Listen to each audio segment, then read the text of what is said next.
Hello, welcome once again to the Turret of Pleasure here in the Enchanted Kingdom of Hermione.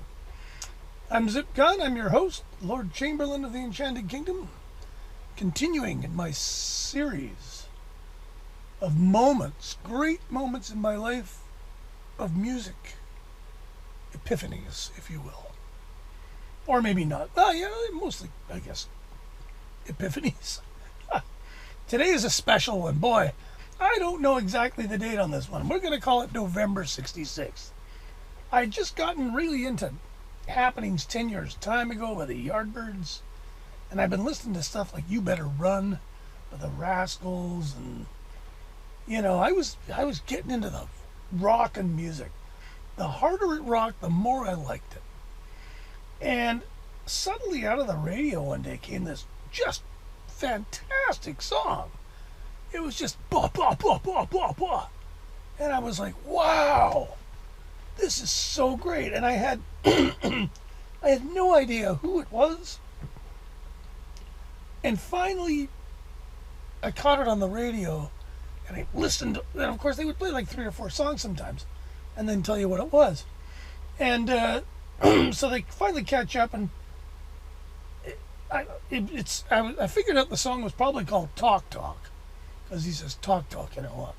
It was by a band called The Music Machine. So I went to the local record store because I was determined I had to have this.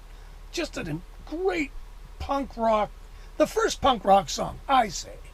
And that's a great, one of these tea and toast kind of argument topics. But I think Talk Talk was the first punk rock song for several good reasons. First of all, it has a cheesy organ in it. Second of all, it's totally driving fast rhythm. Third of all, it's not 2 minutes long, which used to be kind of a prerequisite. Anyways, Music Machine was a band, I don't even remember where they're from now, but they were from the States, and they were on a tiny independent label, which meant that you could get it in Canada, but I can't even remember what label it came out on. Needless to say, I never saw this record for sale in all of my time as a child in Canada, bearing in mind 1966, not much in the way of record stores, and I'm 7. Do you let Talk Talk go away, kid?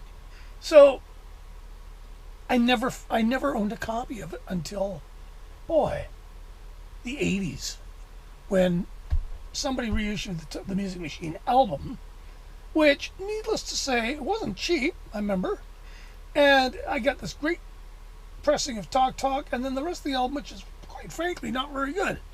And they never really did anything else that impressed me.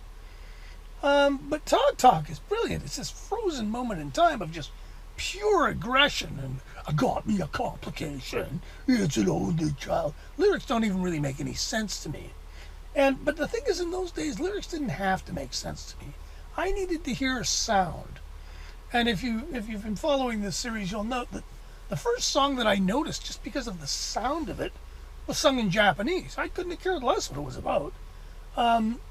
Other songs, like Happenings 10 years time ago, I never really knew what they were talking about. And, it wasn't so much about the lyrics. It was about the sound, the impact. And Talk Talk was it, and I still think, I wonder whatever happened to Music Machine. They were on, the International Artists or some weird little label that came and went, like White Whale or something. But they weren't on White Whale, because I think International Artists was it. It was even smaller than White Whale. Anyways, enough of that. Talk Talk. Go hear it if you haven't heard it. Fabulous slice of 60s. It's not flower power music. It's not Summer of Love. It's angry, and it's aggressive, and there's a great ugly guitar solo. It's all good, and it's nice. And the Inmates did a pretty creditable cover of it in the 70s in an otherwise unspectacular career, and I remember buying that for a nickel somewhere and going, hey, this is all right.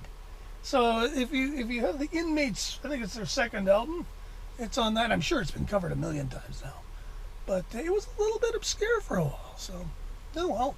It's pretty much regarded as a classic now by all garage rock and punk rock aficionados of my age. So you've probably heard it. If you haven't, you should go hear it. And that'll be that. Thanks for watching. Subscribe and hit the bell. And I'll keep you up to date. I'll do more of these. I'm doing a few more videos on a whole bunch of different things. So there'll be stuff to watch if you are so inclined. And thank you so much for watching. We're going for 1,000 subscribers. God knows what will happen then. It'll probably be the government comes and arrests me. But whatever it is, I can't wait to see what it is because I'm bored. Thanks for watching. We'll talk to you later.